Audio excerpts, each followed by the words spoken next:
capítulo 5. Teve gente que ficou com dúvidas. Acharam o capítulo 5, amém? Olha o que diz aí. Geralmente se ouve que há entre vós imoralidade, e imoralidade tal, como nem mesmo entre os gentios, isto é, haver quem se atreva a possuir a mulher do seu próprio pai. E contudo, andais vós ensoberbecidos e não chegastes a lamentar, para que fosse tirado do vosso meio quem tamanho traje praticou.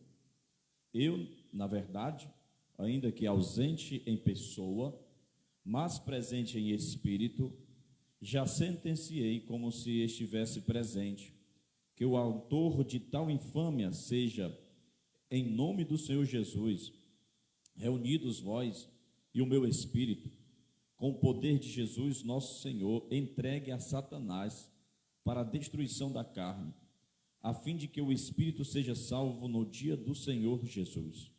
Não é boa a vossa jactância? Não sabeis que um pouco de fermento leveda a massa toda? Lança fora o velho fermento, lançai fora o velho fermento, para que sejais nova massa, como sois, de fato, sem fermento. Pois também Cristo, nosso Cordeiro Pascal, foi imolado. Por isso, celebremos a festa não com o velho fermento, nem com o fermento da maldade e da malícia, e sim com os asmos da sinceridade e da verdade. Já em carta vos escrevi que não vos associeis com os impuros. Refiro-me com isto, não propriamente aos impuros deste mundo, ou os avarentos, ou roubadores, ou idólatras, pois neste caso teríeis de sair do mundo. Mas agora, e vos escrevo, que não vos associeis com alguém que, dizendo-se irmão, foi impuro, ou avarento, ou idólatra, ou maldizente, ou berbarrão, ou roubador, com esse tal nem ainda comais. Pois com que direito haveria eu de julgar os de fora? Não julgais vós os de dentro? Os de fora, porém, Deus os julgará. Expulsai, pois, de entre vós o malfeitor. Meu Deus, feche teus olhos. Senhor, nesse momento, que na tua presença, tu sabe o temor que eu tenho em pregar a tua palavra, me ajuda o teu povo a compreender mais uma porção bíblica escrita pelo teu servo, apóstolo Paulo, e às vezes entender Paulo não é nada fácil, mas que o Senhor ilumine a nossa mente, ilumine o nosso coração, traz revelação, inspiração da tua palavra. Fica conosco o Espírito Santo, no nome de Jesus. Amém. Graças a Deus. Pode sentar.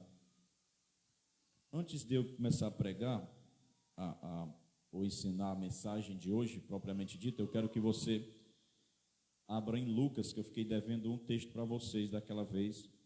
Lucas capítulo 12, deixe marcado aí, nós vamos ler Lucas capítulo 12, versículo 42. Não gosto de ficar devendo nada a ninguém, então eu vou pagar. Eu disse que ia ficar devendo o versículo a vocês. Lucas 12. Interessante é que eu anotei o versículo bem direitinho, mas não achava o texto, porque no papel estava o texto, na minha mente estava outro número, 12:42, eu dizia 12:12. Quem achou diz amém? Diz assim, disse o Senhor, quem é, pois, o mordomo fiel e prudente? Vocês lembram lá do mordomo? A quem o Senhor confiará os seus conservos para dar-lhes o sustento a seu tempo? Bem-aventurado aquele servo a quem seu Senhor, quando vier, achar fazendo assim. Verdadeiramente vos digo que ele confiará todos os seus bens. Mas se aquele servo disser consigo mesmo, meu Senhor tarda em vir, e passar a espancar os criados e as criadas, e comer, a beber e a embriagar-se, virá o Senhor daquele servo em dia em que não espera, e em hora em que não sabe, e castigá-lo-á, lançando-lhe a sorte com os infiéis. Então está aí o texto que eu fiquei devendo a vocês, falando sobre o servo prudente, e fiel, como deve se portar. Bom, agora volte aí para 1 Coríntios capítulo de número 5. Se você perceber aqui no capítulo 4, Paulo ele termina fazendo uma interrogação. versículo 21. No versículo 20 ele diz que o reino de Deus, capítulo 4, já no finalzinho, consiste não em palavras, mas em poder. Ele está dizendo que não consiste apenas na teoria, mas na prática. E ele diz assim: vocês preferem o quê?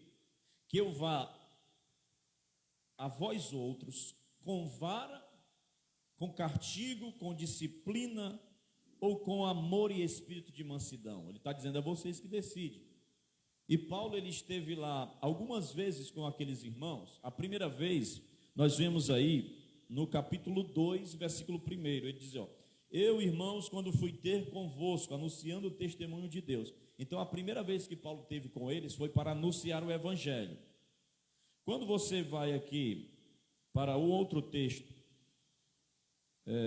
no capítulo de número 16, veja aí na sua Bíblia, capítulo 16, ele diz assim no versículo 5, ó, irei ter convosco por ocasião da minha passagem pela Macedônia, porque devo percorrer a Macedônia. Então, era um desejo de Paulo ir novamente lá falar ou visitar os irmãos em Corinto.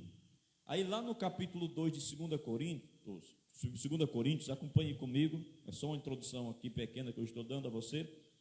Olha no versículo 2 de capítulo 2 de 2 Coríntios, versículo 1 diz assim, ó: isto deliberei por mim mesmo, não voltar a encontrar-me convosco em tristeza. Por quê? Porque ele esteve visitando lá os irmãos e o negócio estava meio complicado. E Paulo foi para ver se dava um jeito lá na situação, mas foi uma visita muito triste, muito pesada. Ele se entristeceu e ele planejava novamente. E quando vocês observam agora no capítulo 13, lá em 2 Coríntios capítulo 13, versículo 1, ele também vai dizer o seguinte, olha aí, 2 Coríntios 13 e versículo 1, ele diz assim: esta é a terceira vez que eu vou ter convosco, por boca de 2 ou 3 testemunhas, toda a questão será decidida. Então observe que ele já vai a terceira vez. Era muito problema para Paulo, era muito dificuldade para Paulo em uma igreja só, e ele sempre estava ali resolvendo, como diz o cearense, resolvendo o bucho, resolvendo, descascando os abacaxi.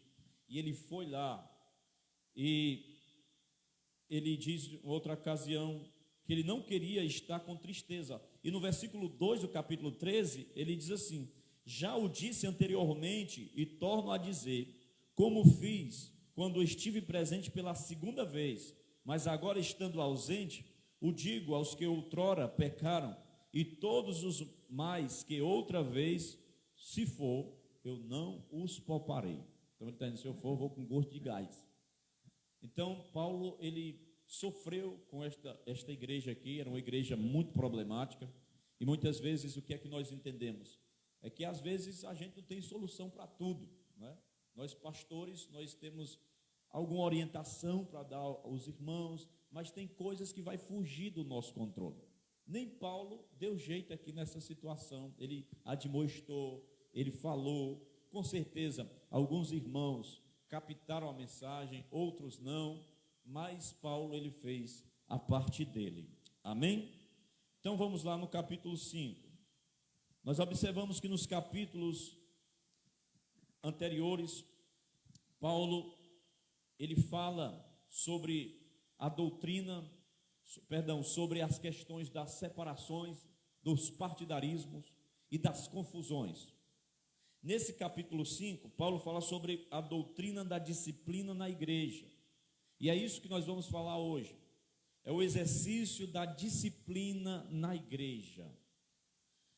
Esse não é um tema fácil, não é um tema muito popular, mas ele é um tema necessário.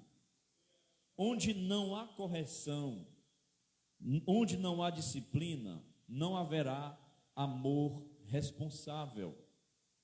O fracasso da disciplina hoje pode ser explicado em parte porque nós estamos, às vezes, ligando o alarme quando o incêndio já se alastrou. Então, às vezes, quando vai cuidar, já é tarde demais. O sacerdote Eli, ele é denunciado por honrar mais os seus filhos do que a Deus. Veio um juízo sobre ele, porque ele não confrontou os filhos. O amor de Eli por Ofni e Finéias, que eram seus filhos, foi talvez um amor intenso, mas não foi um amor responsável. Por isso, esses filhos de Eli se perderam. Outro exemplo na Bíblia é Davi. Davi, ele amava profundamente seus filhos, principalmente Absalão. Mas tinha um problema. Davi, ele não tinha disposição de disciplinar Absalão da maneira correta. E uma das marcas de uma igreja verdadeira é a correta aplicação da disciplina bíblica. Nós precisamos olhar para esse assunto com muito cuidado, com muito zelo, porque via de regra a questão da disciplina, muitas vezes ela tem sido negligenciada.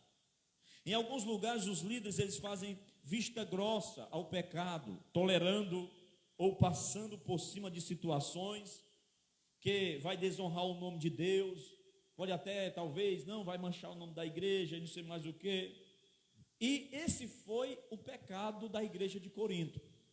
Eles começaram a tolerar muitas coisas. Agora, existe também o risco de aplicar, existe o risco da pessoa, do líder, passar a vista grossa, empurrando com a barriga, e de repente o negócio não dá mais para segurar, o escândalo já está feito.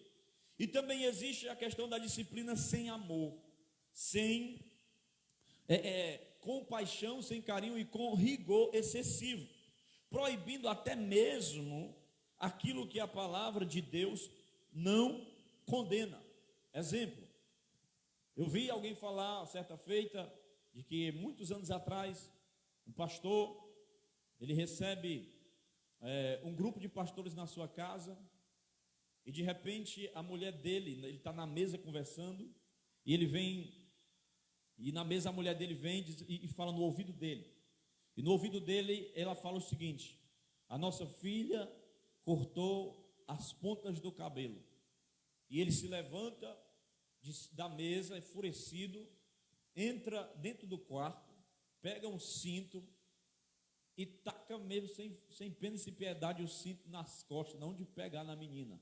E diz: você que está querendo desonrar o meu ministério. E os vergões nas carnes da menina ficam com sangue pisado. E ele volta para a reunião lá dos pastores. E 20 minutos depois, a mulher vem de novo, a esposa dele, mas ela não vem para falar no ouvido dele, ela vem gritando, dizendo: socorro, desesperada, porque a menina ateou fogo no corpo. 45 minutos depois, ela está no hospital agonizando e ela perde a vida. Agora veja o que acontece nessa história triste. Foi aplicada uma disciplina sem nenhum rigor, sem nenhuma compaixão, sem nenhuma misericórdia, por coisas pequenas. Ele poderia muito bem deixar os pastores ir embora, sentar com a menina e conversar, já que isso era costume da igreja. Então, muitas vezes as pessoas elas misturam uso e costume com a questão de disciplina. Eu lembro-me que, ainda adolescente na igreja, na igreja onde eu me converti, Assembleia de Deus, pastor mandar a irmã descer, que ela estava cantando o hino, estava com unha pintada ou alguma coisa assim, ou com a blusa apenas com a alça, e dizer: você só sobe aqui quando você se converter, tomar o microfone dela. E tinha uma jovem lá, o nome dela era Sara, mas condenada demais aquela Sara, porque ela pintou os lábios para ir para a escola uma vez, e depois usou um cordão, e era disciplina, e todo mundo rejeitava, porque estava em pecado, estava não sei o quê. Aquela mulher sofreu, e ainda hoje ela não está mais na igreja. Mas é interessante que o mesmo ministério que fez isso, da minha época lá, hoje o negócio já está frouxo. E eu não vou nem dizer para vocês o que é que acontece. Então, o que adianta ter uma disciplina rigorosa, se sem compaixão e sem o amparato da palavra de Deus? Então, enquanto há um extremo de que as pessoas rejeitam, negligenciam a disciplina, existe outros que aplicam de forma errada. E nós vamos agora observar algumas lições importantes no texto que nós temos aqui em tela. A primeira coisa que eu quero falar, trabalhar aqui com os irmãos, e eu desejo a sua atenção, é a igreja numa cultura em decadência. A igreja numa cultura em decadência, é o primeiro ponto.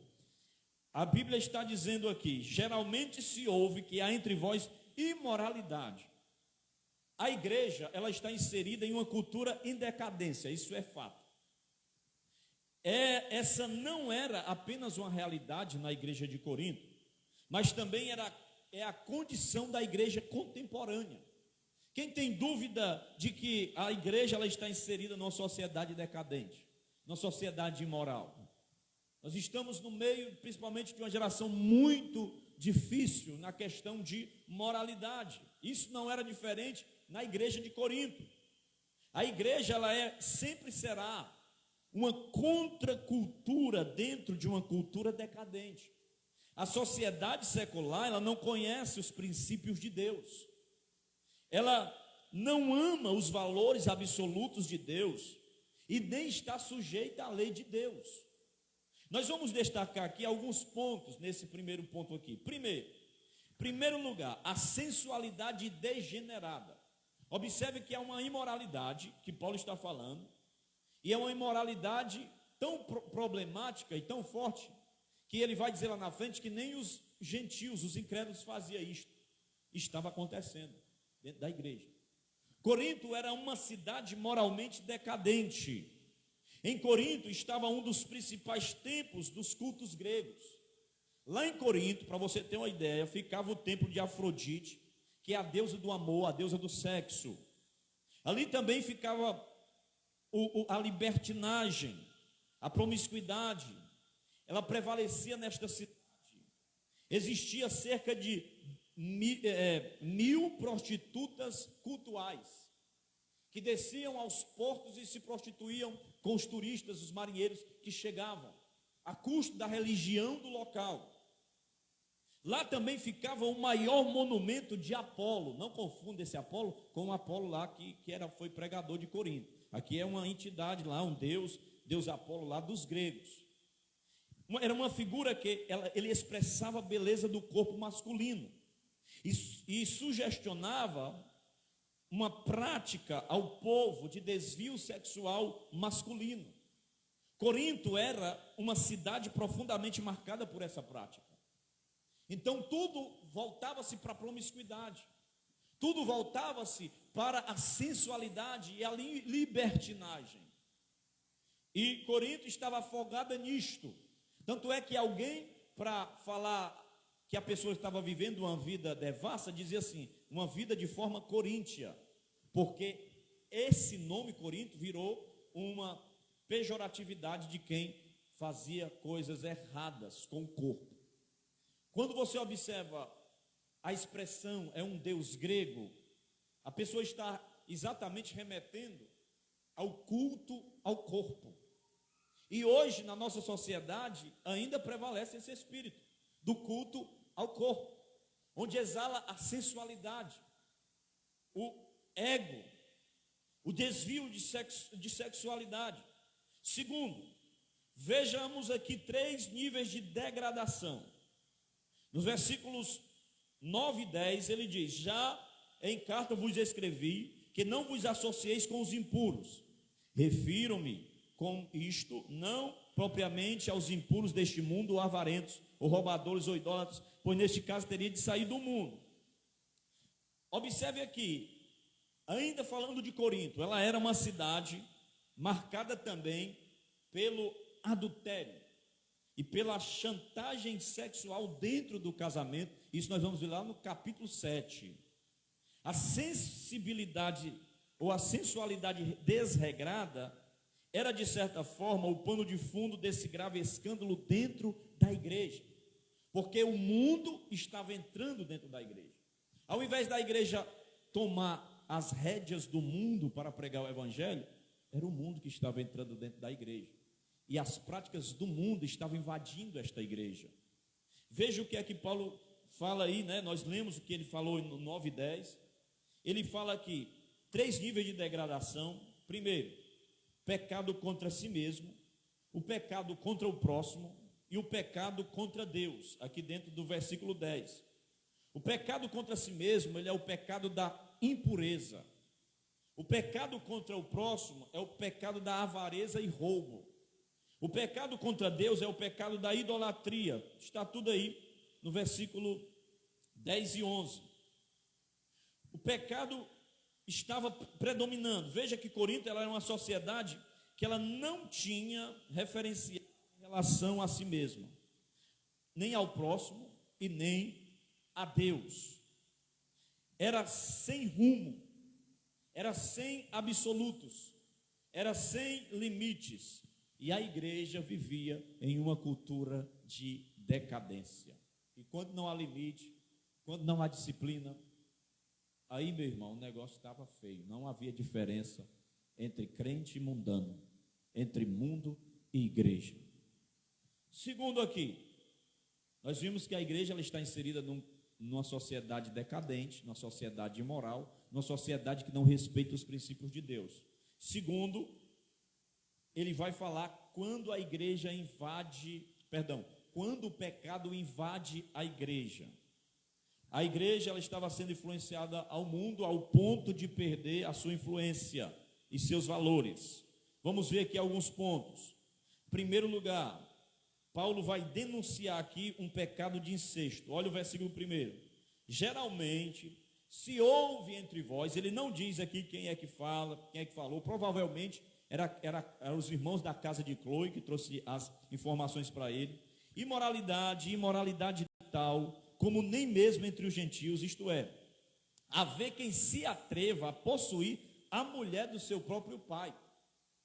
Ele está aqui denunciando um pecado de incesto, em primeiro lugar.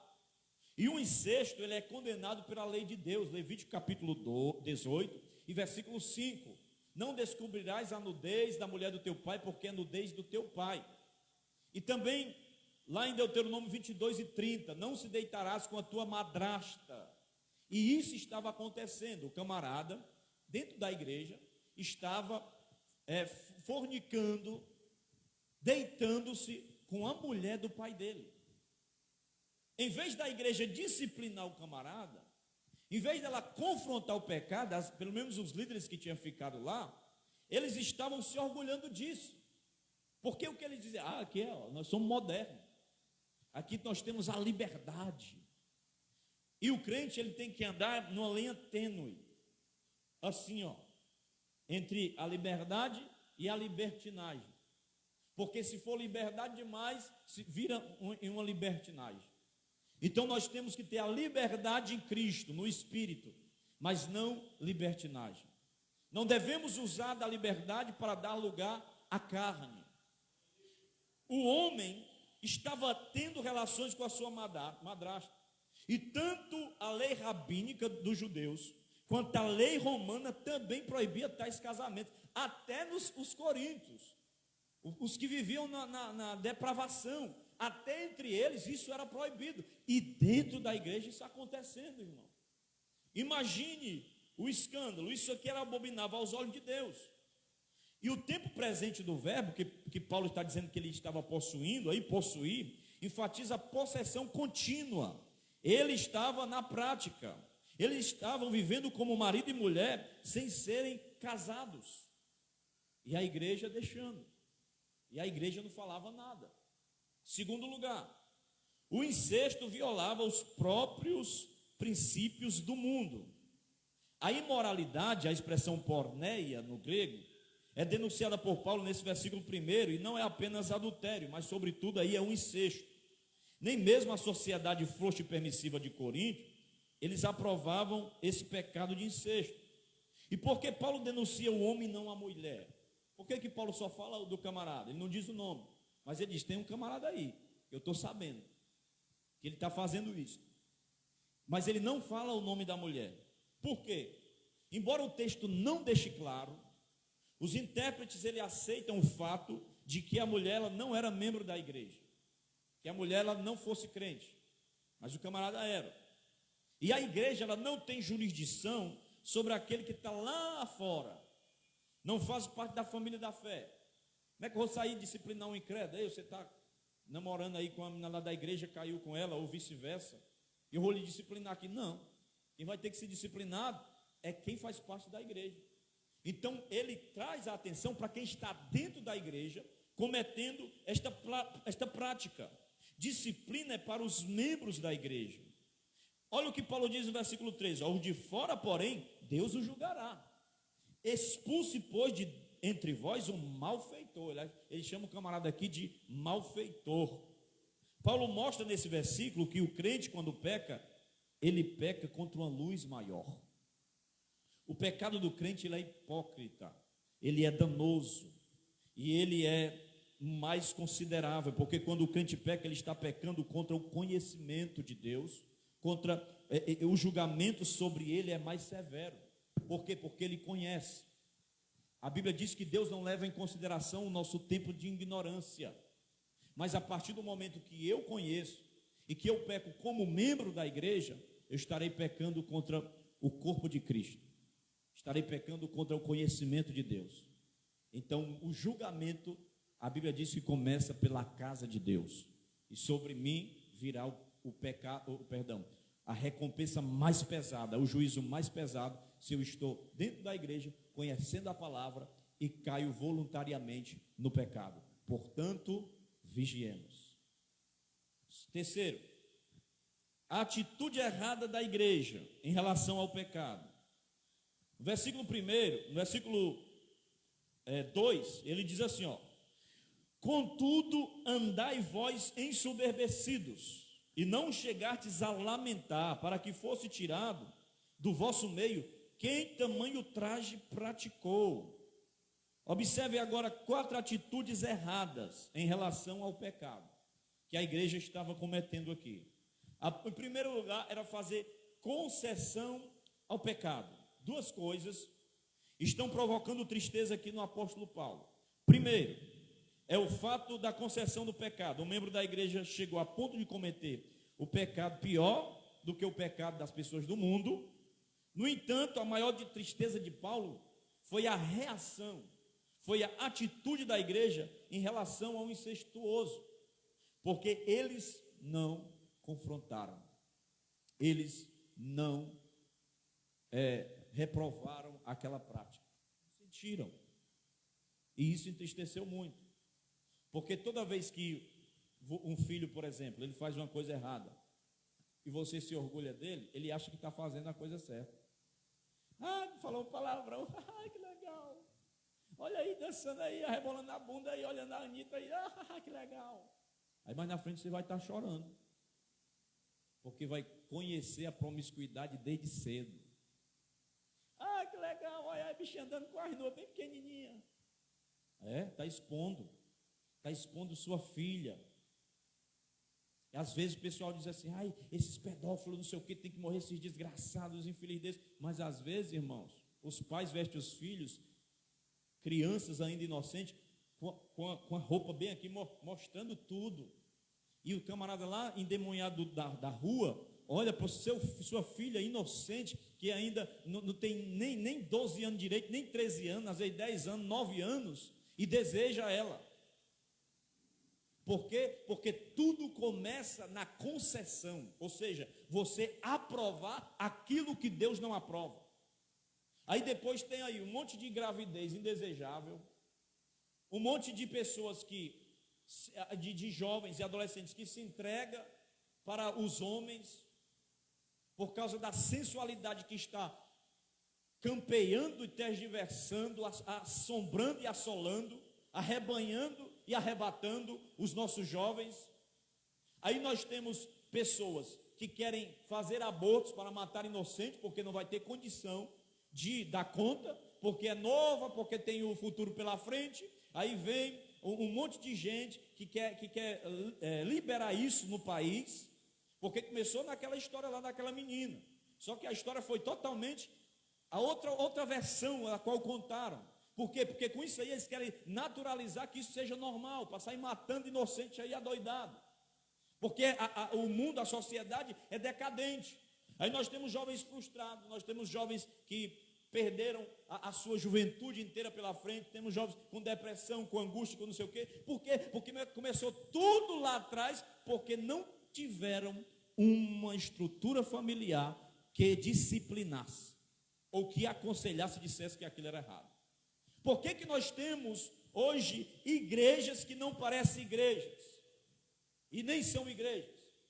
Que para eles estão certos, estão vivendo o evangelho de Deus, mas está tudo na promiscuidade. É porque fizeram vistas grossas e não chamaram a atenção.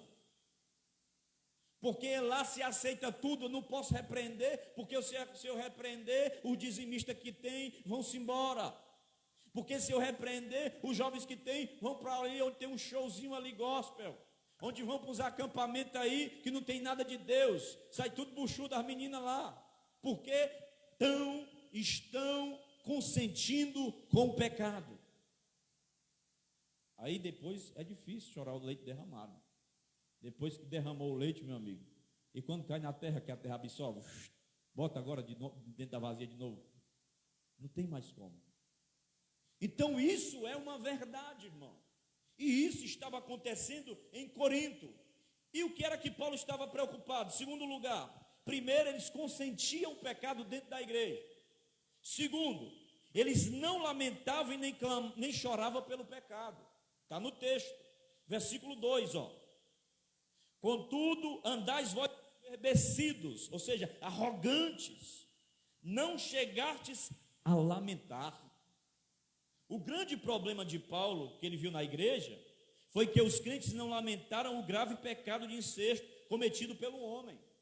A palavra aqui, lamentar, no grego, é uma palavra para chorar, indicada para um choro amargo em um funeral. Porque a pessoa que estava fazendo isso dentro da igreja estava morta espiritualmente. Em vez de chorar, a igreja estava aplaudindo a inversão de valores.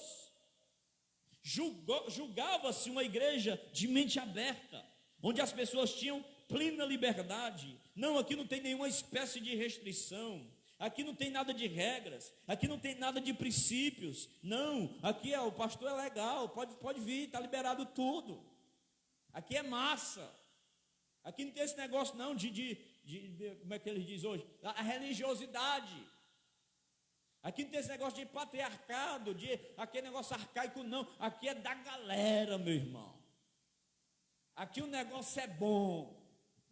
Aqui é do jeito que o diabo gosta. Está repreendido, Satanás. E isso estava acontecendo. Sabe qual é a estratégia do inimigo? Antigamente, quando alguém se desviava, a igreja chorava e lamentava, para Deus trazer de volta. Sabe o que acontece hoje? As pessoas estão desviadas, não no mundo, dentro da igreja. Porque o inimigo mudou a estratégia. Está desviado dentro da igreja. E muitas vezes, quando é confrontado com a palavra, não muda de vida, fica com raiva do pastor que está pregando. Muda de igreja, porque lá vai ser melhor. Porque lá está liberado o negócio. Não sou eu que estou falando, é a palavra, é o apóstolo Paulo. Quando tem pecado, irmão, nós devemos chorar, nós devemos lamentar. O que tem que fazer, um crente que ele é normal em Cristo Jesus, ele vai chorar por causa do pecado. Ele vai lamentar por causa dos seus próprios pecados. E às vezes nós estamos procurando lamentações em outras pessoas. Eu pequei porque é por causa daquele fulano. Por quê? É porque é por causa do governo, é por causa do não sei de quem, quer botar a culpa em todo mundo. Mas quando Davi pecou, ele disse: o problema sou eu. Eu tenho que me corrigir, eu que tenho que me santificar. O problema foi a minha fraqueza. Ele diz: quando eu me calei, os meus ossos corroeram. Mas quando eu confessei, isso foi uma libertação para mim, porque o Senhor ouviu o meu clamor e Ele perdoou a minha iniquidade. Muitos hoje, irmão, não choram, não derramam lágrimas pelos estragos causados pelo pecado, porque virou coisa normal, virou coisa comum. Terceiro lugar, primeiro, eles estavam consentindo com o pecado. Segundo, eles não estavam lamentando o pecado. Estava tudo no texto aqui. Terceiro, eles estavam ficando ensoberbecidos pelo pecado. O que estava acontecendo é que a igreja não apenas tolerava o pecado, mas também estava vaidosa por causa dele. Paulo reprova a igreja dizendo no versículo 6, não é boa a vossa jactância. Na minha Bíblia está a vossa jactância, mas aqui significa não é boa a vossa arrogância, a vossa soberba. Não sabeis que um pouco de fermento leveda toda a massa? Que coisa estranha que está acontecendo nessa igreja, porque ela estava aqui tolerando o pecado, não apenas isso, mas estava vaidosa por causa dele. Já pensou? A pessoa tem orgulho porque tem alguém fazendo esses negócios dentro da igreja, a pessoa deve ficar com o peito inchado. Aqui é que é a igreja. Era isso que estava acontecendo, irmão. A nossa sociedade, ela age de modo semelhante a Corinto. Nesse modo, a disciplina é cada vez mais difícil. O que é que a sociedade diz? Ixi, mulher, tu ainda é virgem, é? Ixi, tu ainda não pegou aquela menina ali não, mano? Ei, negócio aí, bom, tu tá fraco, mano. Esse negócio não, mano. Tem que cair na gandaia mesmo. E não é fora não, viu? É no convívio de muitos jovens dentro da igreja por aí. Não faz mal não, fala que isso é uma tatuagemzinha ali, daqui a pouco está com um baseado na mão. Se orgulhava.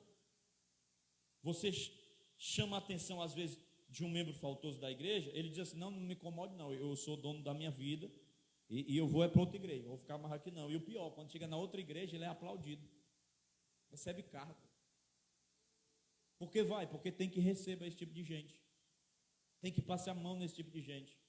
Aí está uma verdadeira bagunça, irmão. A igreja sem identidade, a igreja falada, ninguém quer fazer negócio com crente. Às vezes até para trabalhar com crente é difícil, é mais fácil fazer sociedade com alguém que não é crente do que com crente. Por quê? Porque não há limites, não há repreensão, não há chamamento de atenção, não há disciplina. Muitas igrejas onde tem mais disciplina não deixa o bichinho aí, é só conversa, tá bom meu filho, peque mais não. Aí, tome, não chama atenção, não dá um choque de realidade.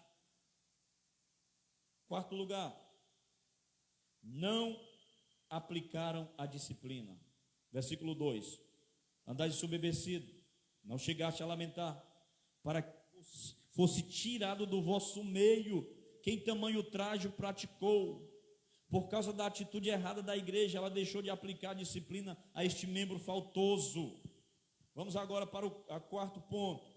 Não se perca. O primeiro, a igreja vive numa cultura em decadência. O segundo, quando o pecado invadiu a igreja. O terceiro, a atitude errada da igreja em relação ao pecado. O quarto, o perigo do pecado na igreja. Versículo 6: não é boa a vossa arrogância, não sabeis que um pouco de fermento leveda a massa toda? Qual é o perigo do pecado na igreja? Vamos aqui destacar duas coisas. Primeiro, a contaminação interna. Paulo usa a figura do fermento. Paulo diz que o pecado tem o mesmo efeito do fermento. Já trabalhou com massa? Eu já trabalhei. Já fiz salgados e vendia numa cargueirazinha. Antes de eu ir para a obra, eu saí do emprego, a mulher endoidou lá e me botou para fora, sem ver, sem para quê. Me demitiu. Aí eu peguei, disse, Paulo, tem que fazer alguma coisa, não quero mais voltar para trabalhar para ninguém não, trabalhar para mim mesmo. Aí meu cunhado vende salgado há muito tempo. Eu disse, mas me ensina aí. Ele me ensinou. Um dedozinho de fermento, era em barra, rapaz, inchava a massa, ficava bem grandona. Não é legal. Só que é pecado. E o pecado, ele não vem com uma coisa amarga. O pecado, ele vem com bom mesmo, palatável a sua carne. Mas o que é que a Bíblia diz? caminho que para o homem parece direito, mas é bom, mas no final é o quê? Caminho de morte. E é isso que Paulo está dizendo, o enlace, o laço do pecado. Tem até um hino bem antigo que diz assim: o pecado não dói, não dói, o pecado não dói, não dói, mas ele vem de mansinho, sempre dando um jeitinho e deixa a gente no pó. Se o pecado doesse, a gente não pecaria. Não. É um hino assim, bem antigo. Jair Pires, depois procura aí na internet, você vai ver. Porque não dói, é algo como se fosse bom. E isso estava acontecendo aqui, a contaminação interna. Segundo lugar, o enfraquecimento externo. Por quê? Porque a igreja, ela estava tolerando o pecado, ela estava perdendo a santidade, a sua autoridade e poder. Quando a igreja tolera o pecado, ela perde a sua identidade. Quando a igreja tolera o pecado, ela perde a sua autoridade. Quando a igreja tolera o pecado, qual é a autoridade que eu vou ter para denunciar o mundo, para pregar ao mundo as boas novas, para dizer arrependa-se, para dizer mude de vida, para dizer converta-se dos seus pecados, como Pedro pregou lá no Pentecostes: arrependei-vos, pois, para que sejam cancelados os vossos pecados e que na presença do Senhor venha tempo de refrigério e que Ele envie aquele que já foi designado, Cristo Jesus, o nosso Senhor. Então a igreja, quando ela faz isto, o pecado ele destrói a igreja. Então nós temos que jogar o fermento fora. Paulo traz a figura da Páscoa. Ele traz a figura aí da Páscoa, onde se servia os pães ázimos, sem nenhum fermento. Observe que ele diz aí, no versículo de número 7, ó, lançai fora o velho fermento, para que sejais nova massa, como sois de fato sem fermento, pois também Cristo, nosso Cordeiro Pascual, foi imolado. E o fermento aí é a figura do pecado. Vamos continuar aqui, daqui a pouco eu falo mais sobre isto. Quinto lugar, como a igreja deve administrar a disciplina. Nós vamos destacar 6 pontos, certo? Primeiro lugar, a disciplina é um ato imperativo. Ele diz, no versículo de número 13, os de fora, porém, Deus os julgará, expulsai. Observe que esse caso aqui é um caso de excomunhão da igreja, de não fazer concessão. Ele está fazendo um paralelo: jogar fora o fermento, jogar fora o pecado, tirar fora aquilo que não é de Deus. Tem até um pastor que ele foi para Israel, e na época da Páscoa lá, que era ordenado na lei, de não ter nada com fermento, tinha uma mulher que estava lavando o teto da casa. A pessoa lavando lá, o que é isso que a senhora está fazendo? Não, é porque pode ser que um passarinho tenha pegado um pedaço de pão com fermento, alguma coisa, jogado em cima da casa, e não pode ter nenhum fermento. Tem que lavar tudo, tirar tudo. Olha só o pensamento que ela teve. Então é isso que nós temos que ter na nossa casa espiritual. Nem um pedaço de fermento, ou seja, nem um pouco de pecado pode ficar ali, irmão. Tem que ser limpo, porque o cordeiro é puro, o cordeiro é imaculado. Observe aqui, ó, primeiro lugar, como a igreja deve administrar a disciplina. Vamos ver isso agora. Primeiro lugar, a disciplina é um ato imperativo. Versículo 2, ele diz, no finalzinho: para que fosse tirado do meio, do vosso meio, quem tamanho traje praticou. Aí no versículo 3 ele diz: expulsai de entre vós o malfeitor. Esse caso aqui é um caso de excomunhão da igreja. E em Mateus 18 e 17, nós vemos os passos aqui da disciplina na igreja. Abra aí, por favor, Mateus 18 e 17, abra aí também. Olha só, aqui é Jesus falando. De onde foi que Paulo tirou essa questão aqui da disciplina? Ele está falando exatamente o que Jesus falou lá em Mateus 18 e 17. Os passos para a disciplina. Mateus 18 e 17. E se não as escutar, dize-o à igreja. E se também não escutar a igreja, considera-o como um gentio e publicano. Observe aí que o primeiro passo é o confronto pessoal. Irmão, você está fazendo aí errado, viu? Não é isso que a Bíblia diz, não, vigia, não pode fazer isso, se arrependa, confesse. Aí o irmão não se converteu, não quis saber de jeito nenhum de conversa. Aí depois, teve outra coisa, chamou 2 testemunhas. Se ele não se arrependeu, chama 2 testemunhas. Confronto por intermédio de 2 testemunhas. Essa questão de 2 testemunhas é muito importante, desde a lei, que tinha que ter 2 ou 3 testemunhas. Tanto é que quando chega lá em Apocalipse, nós vamos ver o que? Capítulo 11, 2 testemunhas que vêm, e essas testemunhas morrem, já falei sobre isso aqui. Então, aí chama 2 testemunhas, aí o confronto é coletivo para toda a igreja, diante de toda a igreja. Agora, se ele não se arrepender mesmo assim, aí ele deve ser considerado como gentio e publicano, ou seja, ele deve ser tirado da comunhão da igreja. Isso aí é o processo da disciplina, de excomunhão mesmo, de tirar do meio. Então, Paulo, ele está falando aqui, fazendo exatamente o que ele aprendeu com Jesus, certo? A disciplina é um ato imperativo, tem que ter a disciplina. Isso começa desde o Gênesis, porque foi que Deus disse, pôs um limite para o homem, não coma do fruto da árvore que está no meio do jardim, porque se comer, tu vai se dar mal, vai ser disciplinado. O que ele fez? Comeu com a sua esposa, foi expulso do jardim. Segundo lugar, a disciplina é um ato coletivo. Olha o versículo 3. Eu, na verdade, ainda ausente em pessoa, mas presente em espírito, já sentenciei como estivesse presente, que o autor de tal infâmia seja, em nome do nosso Senhor Jesus, reunidos vós e o meu espírito com o poder de Jesus, nosso Senhor. Aí, observe que quando Jesus está dizendo assim, que considere ele, né, chame as testemunhas, aí vem diante da igreja e considere ele excomungado, né, porque onde houver 2 ou 3 reunidos em meu nome, a disciplina é feita no nome de Jesus, porque Jesus é a testemunha principal, eu estarei ali no meio deles.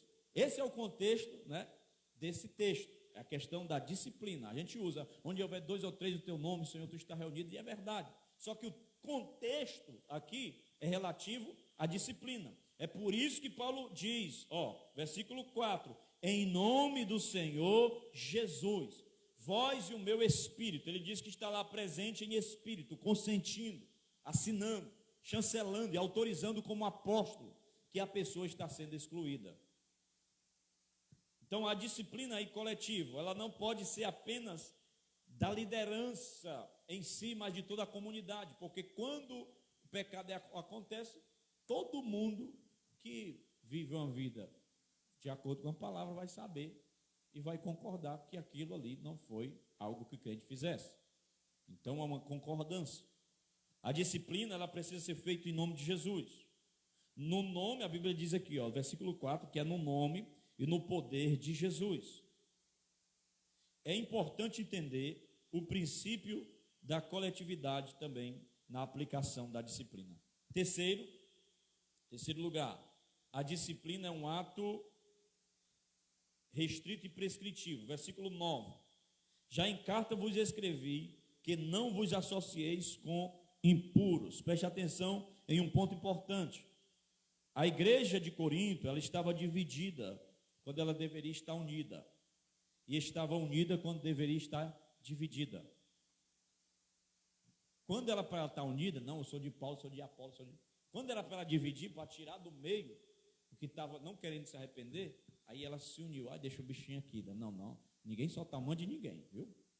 Fica aí, segura aí, vamos ser aqui. Paulo não vai mexer contigo, não. Nós estamos juntos. Pode pecar aí, pode fazer o que for. Era a hora deles se impor, e eles não estavam fazendo isso. O mundanismo dividiu quando deveria unir, e uniu quando deveria dividir. Paulo não fala a questão aqui da associação com os impuros, não é do mundo, porque nesse caso ele diz, vocês teriam que sair do mundo. O que foi que Jesus orou? Senhor, eu peço que não os tire do mundo, mas livre do mal. Então ele está dizendo, não vos associeis com os impuros. Às vezes a gente pensa assim, não, é para mim não comprar naquele homem ali que é incrédulo, não sei o quê, não vou pegar um Uber, porque o cara não pode não ser crente, eu não posso ter associação com ele. Não é isso que Paulo está falando aqui. Paulo está falando de pessoas que são dessa forma, impuros, avarentos, roubadores, idólatras, de dentro da igreja. Isso é importante nós observarmos. O apóstolo diz que eles não podem se associar com membros da igreja que estavam vivendo de maneira desregrada. Olha o versículo 11, abra aí o texto. Mas agora vos escrevo que não vos associeis com alguém que incrédulo, é isso? Dizendo-se irmão,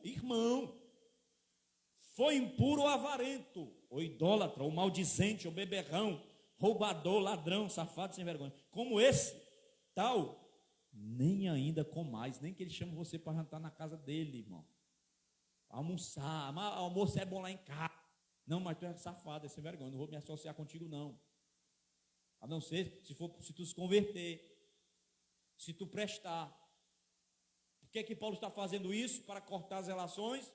Porque senão ele vai contaminar você também. E ele sabia quem eram os irmãos de Corinto. Eles eram fracos. Não, eu vou converter eles. É igual a história da pessoa que vai namorar lá fora, ele vai se converter. Vai não, ele que vai te levar para o mundo. Ou ela. Tem que ter muito cuidado com isso. Aí, corta as relações com ele. Isso é uma disciplina preventiva. Por quê? Porque a igreja precisa de se posicionar contra o pecado e, se não houver arrependimento, precisa agir disciplinarmente. Então, ele entende. Tem até uma história que eu ouvi, que quando é exportado maçãs, os caixotes de maçãs, cada vez que muda de porto, de avião, eles conferem todas as caixas de maçã. Por quê? Para ver se tem uma que está podre. Porque se uma maçã estiver podre, vai prejudicar todo o lote. Vai sair pegando nas outras tudinho. É por isso que ele está dizendo, pega o fermento, joga fora, porque ele é vé da massa. Um contendeiro, um confuseiro, vai fazer uma confusão. Um pecador, que está vivendo uma vida devassa, e às vezes está até prosperando, ele acha que é Deus que está prosperando ele, mas não existe isso não. Nem todo mundo que está prosperando, está prosperando, Deus está aprovando, não. É apenas conquista pessoal. Está no pecado e Deus está desaprovando. Devemos ter muito cuidado com isso, irmãos. Quarto lugar, estou já terminando. A disciplina era um ato de juízo. Aí quando eu cheguei aqui, aí pronto, aí o negócio foi mais pesado. Olha o que é que Paulo diz aqui, pelo amor de Deus. No versículo 5. O que é que ele vai fazer com um camarada que está pecando, que está dormindo com a mulher do pai dele? Versículo 5: entregue a Satanás para a destruição da carne, a fim de que o espírito seja salvo no dia do Senhor Jesus. Olha só o que é que Paulo chega a dizer. E é interessante que não é a primeira vez que Paulo fala sobre isso. Lá em 1 Timóteo, abre por favor, Júnior, 1 Timóteo, capítulo 1, versículo 20, Paulo também vai entregar 2 ao diabo, 2 a Satanás. Olha aí. É Paulo, viu, irmão? Paulo está dizendo aqui. 1:20. Às vezes você acha que eu pego pesado, imagine Paulo. E entre esses foram Himeneu e Alexandre, os quais entreguei a Satanás, para que aprendam a não blasfemar. Observe que, deixa eu explicar agora para você. O verbo aqui entregar, usado por Paulo, ele tem um sentido jurídico. Paulo está dizendo para entregar o faltoso a Satanás para a destruição da carne. Esse versículo aqui tem sido uma espinha na garganta dos exegetas e dos intérpretes. Porque, como eu falei, não é fácil você, às vezes, entender o que Paulo está dizendo.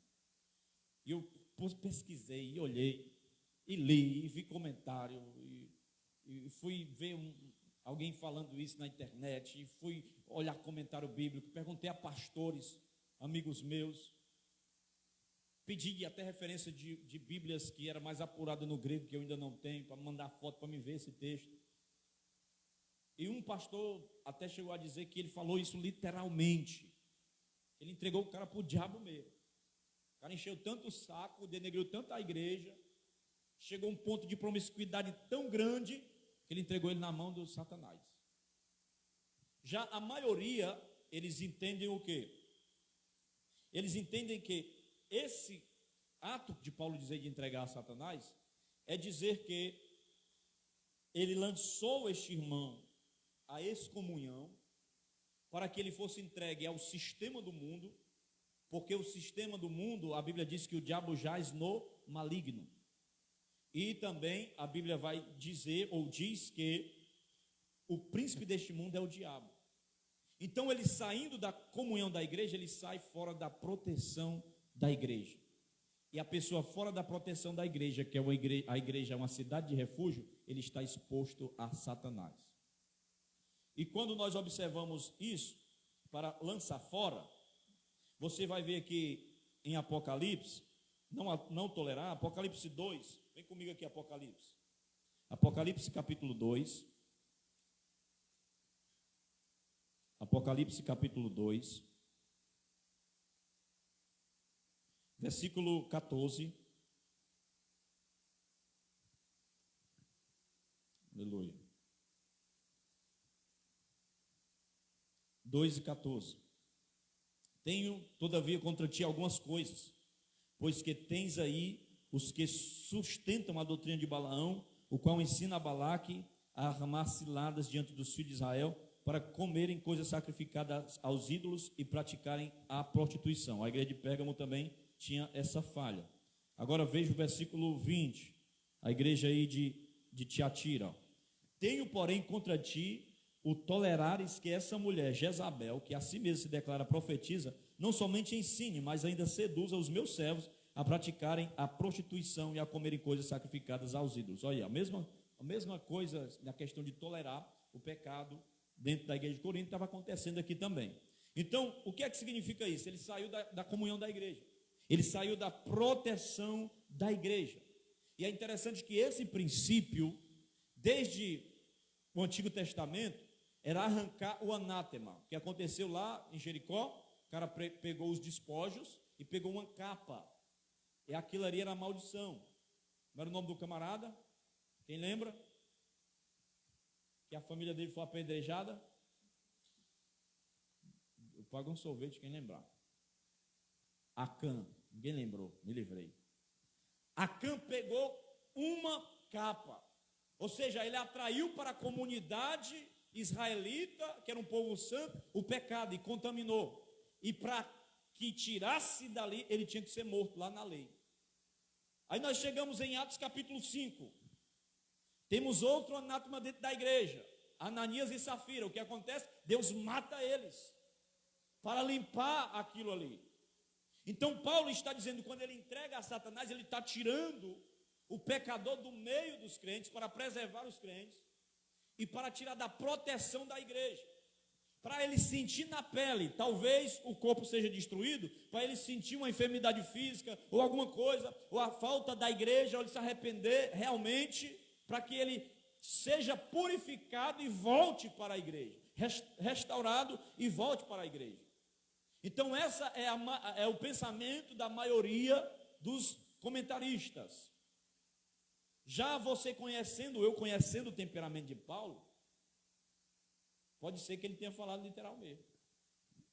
Porque uma vez um camarada que tentou colocar umas coisas lá na pregação dele para o procônsul, ele disse assim: ó filho do diabo, até quando perverterás os retos caminhos de Deus? Tu vai sair daqui e vai ficar cego. E o camarada ficou cego, procurando alguém que guiasse a mão dele. Então eu lhe dou as duas versões. Você decide se Paulo falou da excomunhão ou se ele falou entregando o camarada a Satanás mesmo, para que ele fosse destruído. Deixa aí com você, né? Glória a Deus. Amém, irmãos? Então vamos lá. Disciplina, quinto lugar. A disciplina é um ato preventivo. A disciplina é um ato preventivo, ela protege os demais membros da igreja, se não jogar o velho fermento fora não vai ser nova massa. Se você ficou em dúvida, daqui a pouco eu tiro a sua dúvida. A massa será contaminada. Paulo continua, versículo 8. Vamos lá, voltar. 1 Coríntios, capítulo 5, versículo 8.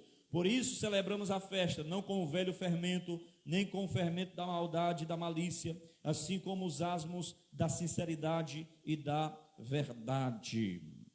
A igreja, ela deve julgar os membros e não os de fora. Versículo 13. Na disciplina, a igreja trata da questão do pecado. Tem de jogar fora o pecado, porque na medida em que o fermento é arrancado da massa, então o pecador pode ser restaurado. Sexto lugar, a disciplina envolve um ato de perdão. Olha agora o versículo 2 Coríntios, capítulo 6. Quem está aí, dá um glória a Deus aí, só para me lembrar que vocês são pentecostais. 2 Coríntios, capítulo 2, versículo 6. Quem achou diz amém. Diz assim: basta-lhe a punição pela maioria, de modo que deveis, pelo contrário, perdoar-lhe e confortá-lo, para que não seja o mesmo consumido por excessiva tristeza. Pelo que vos rogo que confirmeis para com ele o vosso amor. Lembre-se aqui do propósito da disciplina de Paulo. Era a restauração de quem errou. A disciplina, ela foi aplicada e o propósito foi cumprido. Então, tudo indica que essa pessoa que ele está falando aqui, perdoe ele, para que ele seja confortado, para que ele não tenha excessiva tristeza. Ele está falando do jovem faltoso, que se arrependeu. E agora ele orienta a igreja para recebê-lo. Versículo 10 ele diz: a quem perdoais alguma coisa, também eu perdoo, porque de fato o que tenho perdoado, se alguma coisa tenho perdoado por causa de vós, o fiz na presença de Cristo. Versículo 11: para que Satanás não alcance vantagem sobre nós, pois não lhe ignoramos o desígnio. Então é como se ele dissesse assim: olha, eu estava com a cabeça quente, estava com tanta raiva desse camarada aí, que eu entreguei ele para Satanás mesmo. Mas não é que o bicho aí se arrependeu? Talvez Paulo assim, eu pensei que ele ia se desviar e ir para o inferno mesmo. Mas ele se converteu. Ele mudou de vida. Então a disciplina funcionou. Ele aprendeu alguma coisa com essa disciplina. Porque a disciplina, ela não mata o crente faltoso. Ela apenas forja para que ele fique mais vigilante possível. E também as outras pessoas vejam a congregação e tenham temor de Deus. Porque o temor de Deus tem que cair sobre a nossa vida, irmão. O que foi que Abacuque disse? Eu ouvi, Senhor, a tua palavra e temi. Muitas coisas acontecem porque não tem mais temor, não tem mais respeito pelo sagrado, não tem mais obediência a Deus, o negócio está do jeito que está, não tem limite e não tem disciplina. Mas aqui a disciplina funcionou, porque quem é verdadeiramente crente, ele não quer estar no mundo, ele não quer estar entregue a Satanás, ele quer ser salvo no dia do Senhor. E Paulo diz: perdoa, por quê? Porque a igreja deve amar, deve consolar, deve perdoar esse homem, recebê-lo de volta à comunhão da igreja, porque todos merecem uma segunda chance. Todos merecem mais uma chance. E às vezes a igreja em si, principalmente os nossos pais, massacraram muitas pessoas que eram disciplinadas. Porque às vezes viajava no ônibus e tal, não senta perto da não, está disciplinado, nem apareceu não, está disciplinado. E às vezes ia de um extremo ao outro. Aí tem aquele costume até que as pessoas chamam: eu não faço isso aqui. Por quê? Porque eu acho meio estranho. Na ceia, venha, você que pecou, você que não está bem com Jesus. Aí vem todo o pessoal para frente e fica os que estão lá, como se estivesse mais santo do mundo, olhando aí, pecou, viu? E não vai porque passou a semana pecando, mas não teve coragem de ir lá se confessar, para receber a oração. Aí fica tudo lá apontando para o que foi, porque era o mais pecador, sendo que eles também estão. É por isso que a Bíblia diz assim: ó, examine-se, pois, o homem a si mesmo. E a partir do momento que a pessoa é disciplinada, ela vai ficar o período ali meditando, pensando. Ela não vai poder tomar a ceia, porque ela vai dar valor. A próxima vez que voltar, eu vou voltar com gosto de gás. Eu não quero mais ficar sem tomar ceia, não quero mais ficar longe da comunhão. Então Paulo, ele aplica a disciplina, mas ele também aplica a restauração do perdão, da misericórdia. Porque Deus, ele é um Deus misericordioso. A graça dele ainda alcança a nossa vida. Para me terminar, em sexto lugar, o propósito da disciplina na igreja. Qual é o propósito da disciplina? Paulo nos oferece 2 pontos importantes. Em primeiro lugar, a correção do faltoso, a fim de que o espírito seja salvo. A disciplina, embora dolorosa, é benéfica e terapêutica. Segundo lugar, a proteção da igreja. Outro propósito da disciplina é da proteção da igreja. A disciplina protege os membros de contaminação e também protege o testemunho da igreja aos olhos da sociedade. Você sabia disso? Ei, tá fazendo, aquele camarada fez aquilo ali, teu pastor não tomou nenhuma providência, não, meu pastor afastou ele, chamou a atenção diante da igreja e disciplinou ele, viu? Ah, então tá certo, tá certo, seu pastor tá certo, ele tem que fazer assim mesmo, negócio de bagunçar não, porque o testemunho da igreja, irmão, vai até a sociedade. Quando acontece um escândalo, eu não sei quem é que leva a notícia, mas daqui a pouco a cidade toda está sabendo. E quando não tem, o negócio está frouxo, o que é que vão dizer da igreja? Ali pode tudo. Já vi até alguém falar pejorativamente com a igreja, aquela ali é a igreja da porta larga. Todo mundo vai lá e, do jeito que está, é abraçado e jogado para fazer alguma coisa, vai dar cargo e recebe com festa. Chegou aqui, mas o camarada está todo desmantelado. E diante da sociedade, o mundo não está cego, o mundo está vendo isso. O povo não é besta, irmão. Às vezes a gente pensa que o povo é besta, querendo tapar o sol com a peneira, e o mundo está olhando, está olhando. Às vezes a Bíblia que muita gente lê é a minha vida e a sua vida. E a razão de muitas pessoas não querer ser crente é os próprios crentes. A razão de muito ateísmo, de muito ateu, são a vida de muitos crentes. Preste atenção nisso. Vamos concluir? Fica de pé aí, diga, ufa, escapei, Jesus. Escapei vivo, dê um glória a Deus. Isso é a carta de 1 Coríntios. Pregação expositiva é assim. É o que o texto diz, tem negócio de... é a Bíblia. Paulo, ele recomenda 3 atitudes em relação ao pecado. Segundo Warren Wisber, cadê meu tecladista aqui? Ele fala 3 atitudes. Primeiro, lamentar o pecado. Segundo, julgar o pecado. Terceiro, expurgar o pecado. Primeiro, a igreja deve chorar por causa do pecado. Uma igreja madura, ela se entristece quando o irmão cai em pecado. Ela não se alegra. Ela não faz festa. Ah, o irmão caiu, eu sabia, eu estava só esperando. E o pastor ali, ó, dava a maior corda para ele. Agora o pastor vai aprender. Eu não falei. Chorar, irmão. Lamente. Porque ninguém está isento. Não sou feito de um material superior ao seu e nem você ao meu. Somos de carne e osso, pé e pescoço.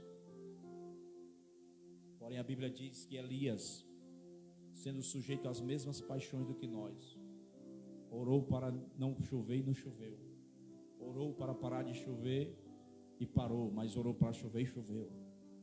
Ele era das mesmas paixões, mas andava em santidade e intimidade com Deus. Segundo, a igreja deve julgar o pecado, tirar do vosso meio, entregar a Satanás.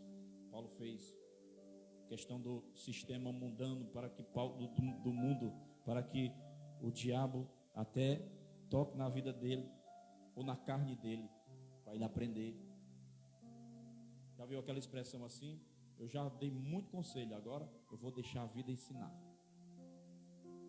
Era mais ou menos a ideia disso que Paulo estava falando. Deixa ele. Deixa que o mundo vai ensinar. A vida vai ensinar. Não quer se submeter ao seu pai e sua mamãe, não, meu filho? O mundo vai lhe ensinar. Aí tá achando ruim porque eu estou dando uma mãozadinha em você? Aí arranjar um cabra sem vergonha que vai meter a pé em você todo dia. Vai levar uma pisa todo dia. Vai estar em banguela, farol quebrado, de peia. Porque está querendo, vai, eu entrego. Era que Paulo estava dizendo, eu entrego aí. Lançar fora o velho fermento, expulsar de entre vós. E no final, a igreja deve perdoar quando há arrependimento. É por isso que eu não gosto de disciplinar quem não se arrependeu. Porque a disciplina é para quem de fato quer se arrepender. Paulo não chegou nem a apresentar o camarada. Ele foi logo, ele não quer nada não, porque eu já pelejei. E isso era de uma só das coisas que Paulo teve que quebrar a cabeça lá em Corinto. Porque ainda tinha as outras. Tinha a divisão. Tinha um pessoal falando mal dele. Tinha esse camarada aqui. Aí lá na frente, no próximo capítulo, tinha gente levando os outros para o tribunal, dando parte dos outros, os crentes dentro da igreja, saindo tudo para a delegacia, tudo para os tribunais, porque um estava devendo o outro. Isso aqui nós vamos ver lá na frente. Próxima sexta. Feche teus olhos. Eu só quero que você entenda uma coisa. Aquele que está de pé, cuide para que não caia. Fale com Jesus aí, peça a Ele para segurar nas suas mãos. Mostre para Ele, fale para Ele: Senhor, eu sou fraco. Senhor, às vezes é difícil, eu tenho até o coração duro, eu não dou um glória a Deus, mas amolece meu coração, Senhor, para que eu chore, para que eu lamente, para que quando eu ver uma oportunidade de pecado, o Teu Espírito Santo dentro da minha consciência acenda a luz vermelha, para que eu não caia. Me sustenta, Senhor. Olha para nós com Teu olhar misericordioso. Não nos entregue na mão do Satanás, do nosso adversário, Senhor. Como diz um corinho bem antigo, não deixe que o adversário zombe e escarneça de nós, mas nos cobre com Teu sangue, nos ajuda, nos fortalece, nos ajuda, Senhor, a identificar alguém que por amizade quer nos influenciar para o mal, alguém que por falsa amizade quer nos contaminar, Senhor. Nos ensina a lançar o fermento velho fora, ou seja, a criatura velha fora, o homem velho fora, porque tudo se fez novo agora. Aleluia, é Cristo que é nossa Páscoa. Nós vivemos em novidade de vida, sem fermentos, sem podridão, sem impureza. Nós queremos ser igreja pura, em santidade, identidade, poder, autoridade na sociedade.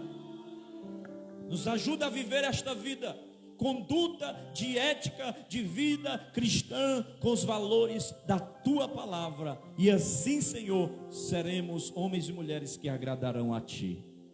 Fica conosco no nome de Jesus, e quem crê, aplauda bem forte ao Senhor.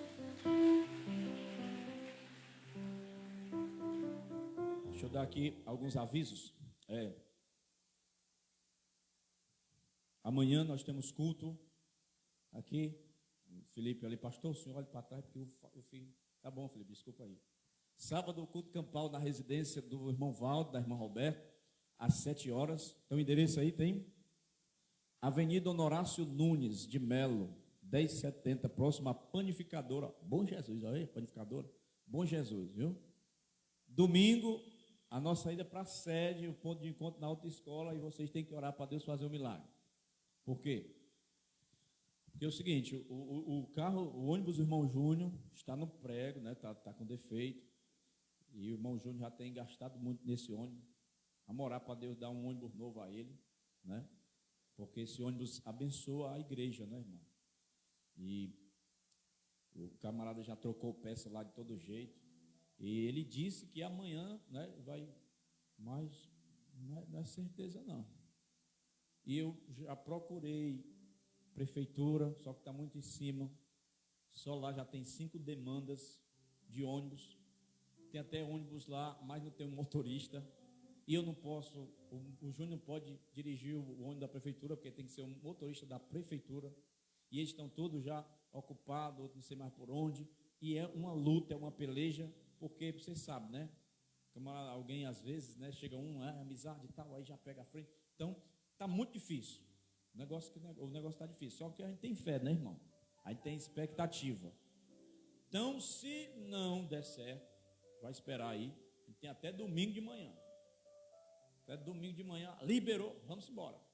Mas se não der certo, a gente vai ter que ir nos carros pequenos. E a prioridade é quem vai se batizar e quem vai ser consagrado, tá bom? Então, os irmãos que tiver veículo, carro, que podem ir, né? Se não tiver ônibus, aí se você quiser ir, você vai ter que dar o seu jeito para ir, ou arranjar um carro, ou alugar um carro, ou saber se tem vaga em algum carro de irmão, ou pagar um Uber, eu não sei. Eu só sei que a realidade é essa. Tá dessa forma. Não é que eu não queira, eu queria muito levar a igreja toda. Queria que tivesse um ônibusão daquele sanfonadozão para levar todo mundo junto. Aí o irmão Júnior também está aí olhando para um lado, eu estou olhando para o outro. Estou até esperando ainda uma resposta até amanhã, se um ônibus ali é liberado. Aí o Júnior for primeiro, o meu vai dar certo. Mas vamos crer que vai dar certo. Amém? Então começou ontem o aniversário da igreja. Hoje é o 2º dia, amanhã é o 3º dia e no 4º dia é o encerramento. A gente vai estar lá pela fé, em nome de Jesus. Amém? Agora eu vou encerrar e vou ter mais algum aviso. Eu vou orar pelos aniversariantes, né? Foi tanta gente que aniversariou, nem todos estão aqui, mas a irmã Laine está aniversariando hoje, né? É hoje? Pronto. Tu viu o grupo da igreja? Viu, não viu? Pois vem que eu vou orar por ti. Quem mais está aniversariando? O irmão Elton, aniversaria amanhã, faltou. Quem é o outro? O Lucas Ariel. A Gerliane também faltou, aniversariou. E o Júnior aniversariou ontem. Bem caladinho, não diz nada, mesmo. Ele já está aqui já. Quem mais aniversariou, irmão? Ou vai aniversariar daqui para domingo? Venha também, tá bom? Miquel foi só buscar o Lucas Ariel ali. Irmão Berto aniversariou também, a gente teve ontem lá, certo? E muita gente aniversariou esse mês. E no próximo mês também tem mais uma carrada de gente que vai aniversariar. Para a glória de Deus. Amém? Então nós vamos orar pelos irmãos. Está aí o Luquinhas. Vem, Luquinhas. Olha aí, mano. Sobe aqui, papai, sobe. Vou orar por ti. Fica perto do titio Júnior aí. Amém, irmão? Parabéns pra você. Essa data querida. Muitas felicidades. Muitos anos de vida. Felicidades. Felicidades em Jesus, que o nosso Pai te abençoe com alegria, paz. É crente, é crente, é crente, é crente. E ora, e ora, e ora, e ora, e ora. A Jesus. Glória a Deus. Vamos orar, né, irmãos? Senhor, está aqui a vida da irmã Laine, Senhor. Aqui, papai. A vida da irmã Laine, que está aniversariando hoje. A vida do irmão Júnior, que aniversariou ontem. A vida do Lucas Ariel, que vai aniversariar amanhã.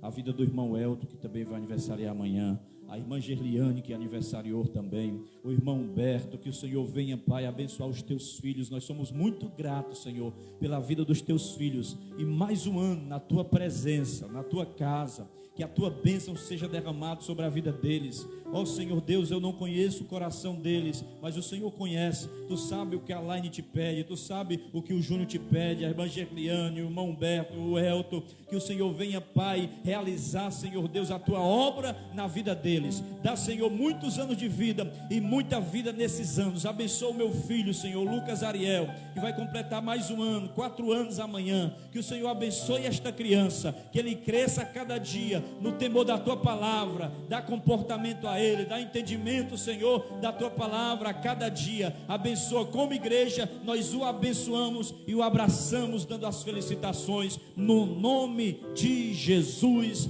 Amém, amém e graças a Deus. Deus abençoe. Parabéns. Amém, irmão. Aguenta mais uma benção aí. Vocês entenderam a mensagem? Glória a Deus. Próxima semana vamos falar sobre mais confusão dessa igreja. Tá bom? Faça assim, vai receber a bênção. Que a graça do nosso Senhor Jesus Cristo, o amor de Deus o Pai, a comunhão e as consolações do Espírito Santo seja com todo o povo de Deus, desde agora, para todo sempre. E só aquele que crê como eu creio, diz assim comigo: amém! Amanhã tem oração da madrugada, às 5 da manhã.